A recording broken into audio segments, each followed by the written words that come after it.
Okay, so without further ado, let's talk about the limitations of the last cupping form. The old cupping form relied heavily on individual tasters' perspectives. Now, this subjectivity could lead to significant inconsistencies in scoring.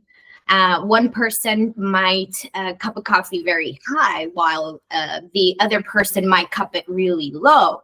So this inconsistencies made it very difficult to compare coffees objectively across different cupping sessions.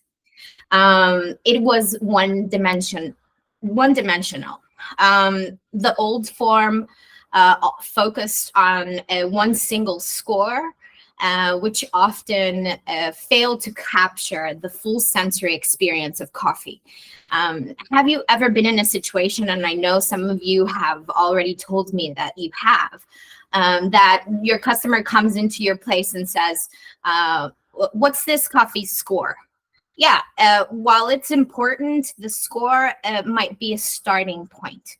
It doesn't tell the whole story.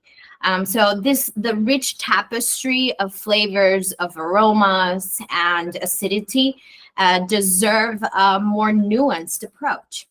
And of course, it had a little bit of limited context. The old cupping form doesn't consider the broader context of coffee. Factors like origin, for example, process, can significantly impact the coffee's flavor profile. Judging coffee in isolation could lead to unfair assessment. Imagine penalizing a coffee for a process that you simply do not like. That happened a lot frequently. So we all know and love the old cupping form. But let's be honest, it's showing its age. Think about it. Look at the World Barista Championship right now. The World Coffee event updates its rules and regulations every single year to reflect the evolving coffee scene. So roasters are constantly tweaking their profiles, and farmers are experimenting with new processing techniques all the time. Shouldn't our cupping methods keep up? Now, another issue, accessibility. Now, the old form often felt limited to just the experts, the seasoned cuppers. But what about baristas? What about producers and other industry professionals? Coffee appreciation shouldn't be an exclusive club. Now, finally, let's face it. The old cupping is just a form. So it's a static snapshot, but not a dynamic system. So it doesn't account for the full story behind the cup, the origin, the process, the certifications. All of these factors play a role in our coffee, and the old form simply just leaves it out. So it doesn't capture everything. Now, let's explore some different scenarios. And recently, I have been in some of these. So it serves to say these examples happen. Now, imagine cupping an aged Sumatran. And aged Sumatran are beans that are traditionally aged for 3 or more years. So characteristic of this coffee is their intense earthy and woody flavors, and maybe leathery flavors as well, and some herbal notes. Now, while these characteristics are valued for those people seeking aged Sumatras, they might not be everyone's cup of tea. So there are many fascinating exotic coffees out there, each with their unique flavor profiles that may not necessarily translate to sweetness to everyone. So on sweetness, for example, coffee can exhibit a whole range of delightful flavors, and caramel or brown sugar notes are just a few examples. The cupping form focuses primarily on identifying defects and core characteristics. So those subtle sweet notes might not always be explicitly mentioned. Now, let's be honest, using 5 cups for every 100 samples can be a bit excessive. While some producers might stick to that method, most cuppers find it impractical. So there's a sweet spot between thorough evaluation and obviously efficiency. So as industry professionals, I know you've heard stories, and some might be true. The overall score, for example, on the SCA cupping form can be very subjective. However, a strong understanding of its purpose is crucial. Simply put, some ignore it and don't know what to put there, so it creates a disadvantage. Cuppers come from diverse backgrounds, which can definitely influence how they perceive flavors. Certifications like Rainforest Alliance and probably Fair Trade focus on ethical sourcing and sustainability, not flavor profile. These factors are crucial considerations, but they are separate from the cupping process themselves. Now, the cupping form is a valuable tool, but it's not perfect. We've all seen its limitations, but here's the thing. The same coffee can be a prized possession for someone and just be okay to the other. And why is the difference? Well, taste is merely subjective. Our palates are shaped by experience, by cultures, and even what we ate that morning. So a coffee bursting with citrus might be a dream for someone, but overpowering for another. The cupping form is a guide. It definitely is. It helps us identify key characteristics, but it can't really capture the full story. So imagine a beautiful, complex coffee. The form might miss those subtle, delightful nuances. And the value is in the eye of the beholder, as you might say. A coffee farmer might prioritize a bean that roasts well, while a specialty roaster might seek a unique flavor profile. So what does this mean? It means that the cupping form is a starting point, however, and a conversation starter. However, it helps us understand a coffee's core qualities. But the true value lies in how we experience it. So we cannot be afraid to go beyond what excites our taste buds. Now, let's explore some of the challenges with the current cupping form, and let's just shift to what we're here for, some exciting possibilities. The Specialty Coffee Association has been working hard to develop a new holistic cupping approach. The new system to assess coffee values, or CVA, is an innovative approach. It aims to address the limitations I've discussed and provides a more comprehensive picture of a coffee's unique qualities. It offers a more detailed picture of a coffee and attributes for which it is valued. Now, why we should be excited. Think of it this way. If the CVA protocol could be the key to unlocking a deeper understanding and appreciation for the diverse world of coffee. The CVA really goes beyond the traditional boundaries. It's a comprehensive system designed to unlock the full story behind every bean. No longer we will be restricted by a one-dimensional approach. The CVA embraces a personalized perspective, allowing us to appreciate the intricacies, flavors, and qualities that define a truly exceptional coffee. Now, with this CVA, we can delve deeper, exploring the sensory experience in a greater detail. We can not only identify the characteristics, but also understand how they interact to create a harmonious and delightful cup. This newfound understanding empowers us to make informed choices, to seek out coffees that perfectly suit our individual palate. Now, the CVA is more than just a tool. It's an innovation to a whole new world of coffee appreciation. It's a chance for us to celebrate individuality of each bean, to discover the hidden gems, and to create a truly unforgettable coffee experience.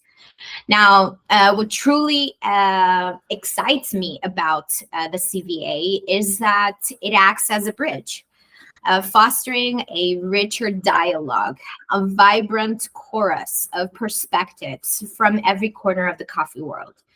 In the past, cupping might have felt like a secret language, accessible only to a few within a company, for example. But thankfully, this is changing. Today, cupping is becoming a more welcoming experience, a way to cultivate a shared appreciation of coffee's unique qualities, and it's worth a thorough, it's worth throughout an organization, from the roaster to the barista, and even extending all the way to the source and the supply chain. Imagine this: baristas brewing with newfound appreciation, their skills honed by the CVA's guidance. Roasters like artists with a more vibrant palette, unlocking the potential of each bean. Buyers armed with a deeper understanding, making informed choices that benefit producers and consumers alike. And let's not forget the cupping professionals, the co-graders. Their expertise will be even more finely tuned by the CVA's comprehensive approach. Even those just starting their sensory journey, students eager to learn, will find the CVA a valuable roadmap. But of course, this conversation wouldn't be complete without the original storytellers, the heart and soul of the coffee. The producers. I see a few producers here from around the world. So the CVA empowers you. And it makes you share your narrative of the coffees that you produce. And it applies to seasoned veterans like your parents or grandparents, and also to you, the new generations that get to carry on the torch of your family and your farms. By being able to include everyone in the industry, the CVA fosters collaboration and appreciation, and a shared passion for this incredible beverage. It is a chance for everyone's voice to be heard, for every perspective to enrich the coffee experience. Now let's start with the new CVA system. The CVA empowers, it's a powerful tool, and it has an incredible character and a distinct lens. There are 4 different assessments in the CVA. The physical assessment emphasizes in a close examination of the coffee beans. We evaluate their attributes based on the physical characteristics and appearance, something that some of you might be doing as well. Then we have the descriptive assessment. We all know that traditional cupping routine, slurping, swirling, and identifying basic taste profiles. With the CVA, we delve deeper, utilizing a standardized vocabulary of sensory descriptors that capture the full spectrum of taste, aroma, and mouthfeel. The third one is the affective assessment. The CVA protocol acknowledges that coffee is more than just a collection of flavors and aromas. So it can evoke emotions and memories for some. So the affective assessment prompts us to consider our personal response to coffee. The fourth one is the extrinsic assessment. The final piece of the CVA puzzle dwells beyond the immediate sensory experience. We explore the where, the how of the coffee, its origin, processing methods, and maybe the farm's sustainability practices. So let's talk about the first one, which is the physical assessment. We're going to practically zoom into this first dimension of the CVA protocol. It takes place entirely with the green coffee beans before the roast process unveils its hidden flavors. So it's a crucial step and a stage before the sensory experience. Now, to ensure a truly objective evaluation, all of these activities during this assessment are conducted in utmost secrecy. The tasters shouldn't be influenced by any visual clues until they had a chance to experience the coffee's flavors. So what are we looking for in physical assessments? The color spectrum of the green beans, for example. Vibrant pea-berry greens might suggest a meticulously hand-sorted lot, often hinting a cleaner cup profile or a washed process. Conversely, a wider range of colors, including reddish hues, could indicate the presence of a more fruity note and potential impact of sweetness in the cup. So a keen eye is very essential in this assessment. We meticulously need to examine coffee beans for any signs of defects like broken bits, insect damage, or discoloration. Here, we also pay attention to the size and uniformity of the beans. Evenly sized beans often roast more uniformly, leading to a more balanced cup. We might measure the water activity as well, and density, for example. Denser beans tend to roast slower and can develop richer and more complex flavors. By meticulously examining these physical characteristics, we gain valuable insights into the coffee's potential flavor, its roasting requirements, and even its overall quality. So it's the first chapter in the fascinating story revealed through the CVA protocol. Now let's talk about the descriptive assessment. Now, the descriptive assessment is an innovative approach breaking free from traditional format, offering a more flexible and objective way to evaluate coffee's flavor profile. No more fixed number cups. The CVA protocol empowers you to tailor the assessment to your needs. Need a quick evaluation for a client? That's fine. Assess with a single cup. Have a complex blend under development? Utilize multiple cups to explore its nuances. This flexibility allows for a more efficient and targeted approach. The CVA emphasizes objective evaluation, moving beyond subjective good or bad judgments. Instead, we utilize a standardized vocabulary of sensory descriptors, the new kata descriptors, to quantify the coffee's flavor profile. Now, the cornerstone of this objective evaluation are the kata descriptors. This standardized vocabulary provides comprehensive language to accurately describe every aspect of the coffee flavor profile, from acidity and sweetness to body and aftertaste. We now can forget struggling with obscure and invented terms from a lot of people. The new kata descriptors are built on the foundation of the SCA's well-established coffee tasters with flavor and aroma wheel.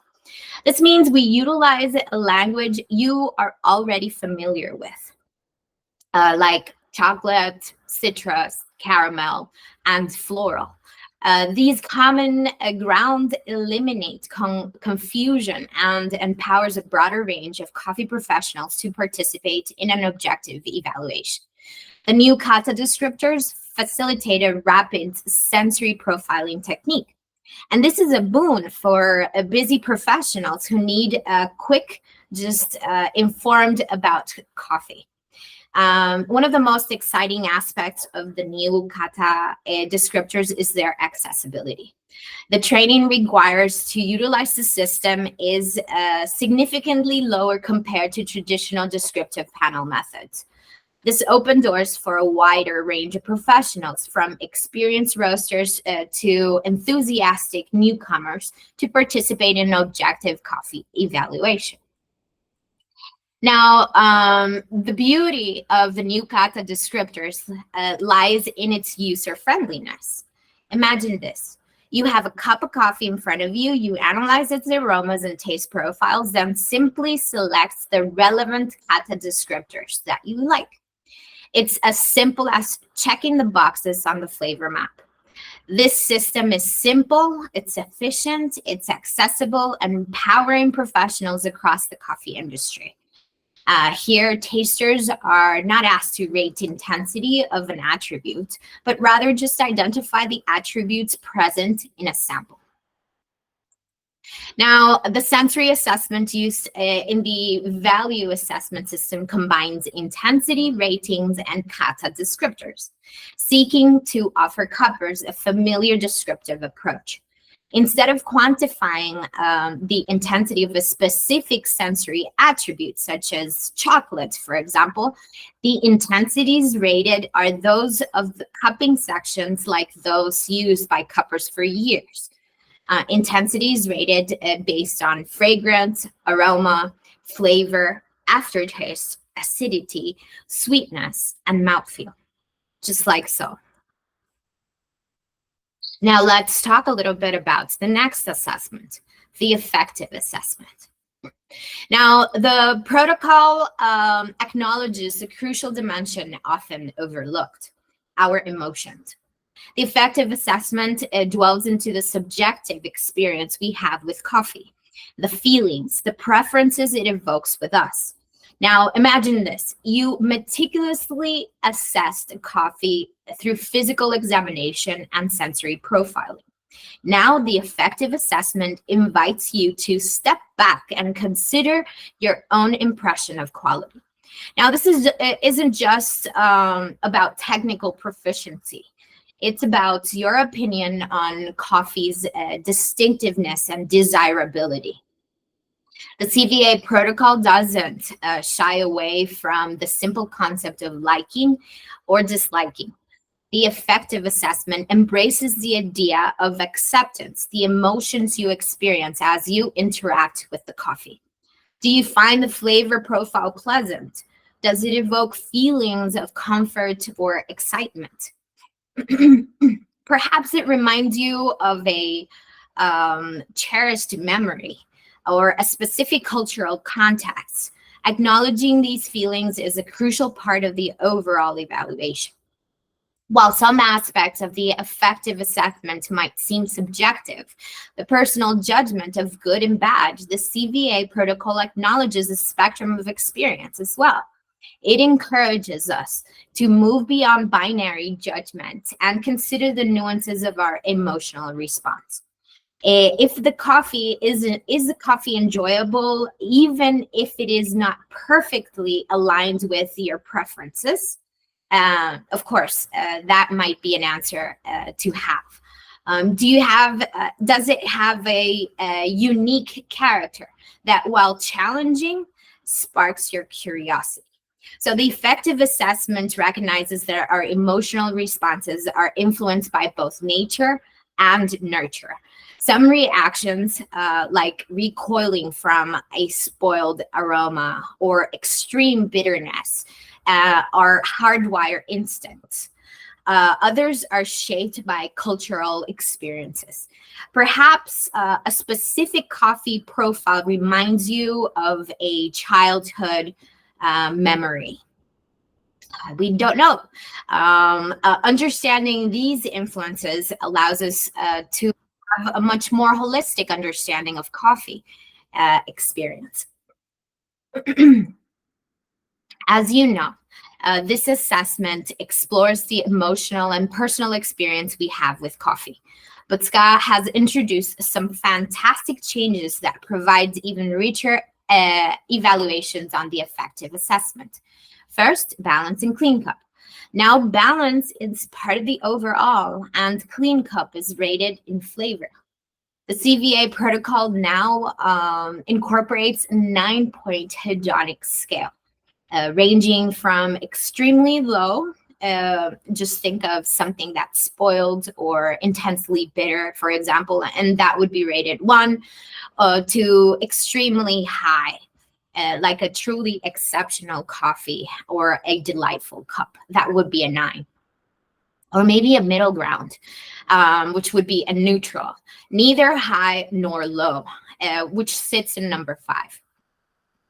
This scale allows for a more nuanced experience of your overall enjoyment of coffee. And there's more good news. For all the sweet lovers out there, the CVA protocol now includes a dedicated sweetness scale. Yes, I know. I had to put it there. This allows for precise evaluation of a coffee's natural sweetness, a crucial component for many coffee drinkers. Now, but the cherry on top, forget all of those days with manual calculations. Where's my cell phone? Where's my calculator? No. That's gone. The SCA website offers a dedicated app for scoring the CVA effective assessment. So no more tedious adding or subtracting. Simply put all of your evaluations on the site or the app, and that's it. Everything's there. Now, these updates to the effective assessments within the CVA protocol are obviously game changers. So previous calculations of calculations of coffee scoring involved many manual calculations, a process that is prone to human error. The CVA protocol eliminated this by introducing a dedicated online tool or mobile app. No more reverse cupping.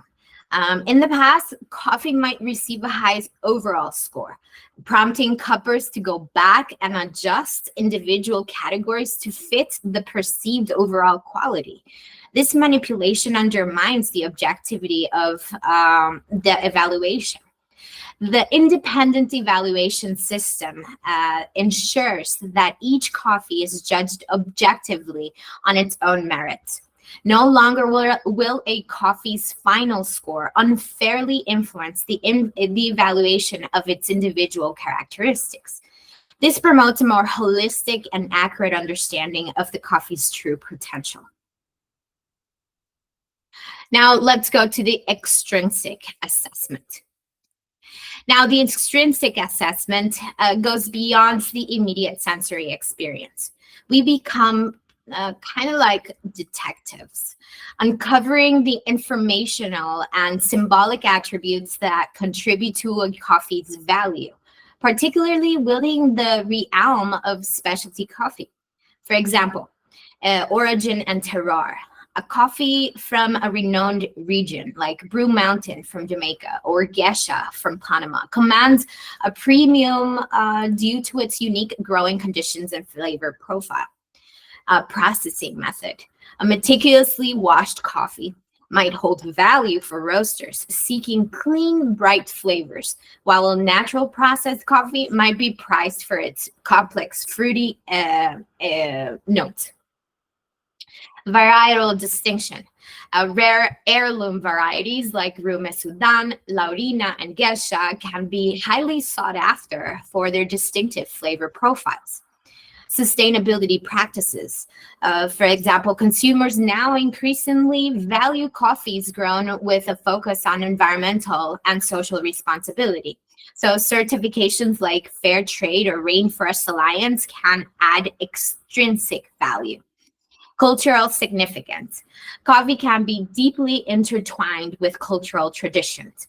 A coffee linked to a specific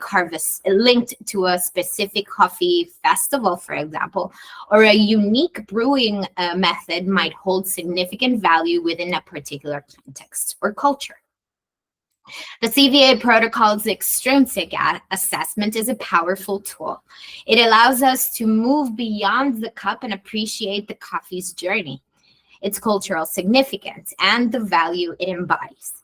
This holistic understanding is essential for anyone who wants to navigate the exciting and ever-evolving world of the specialty coffee. Now,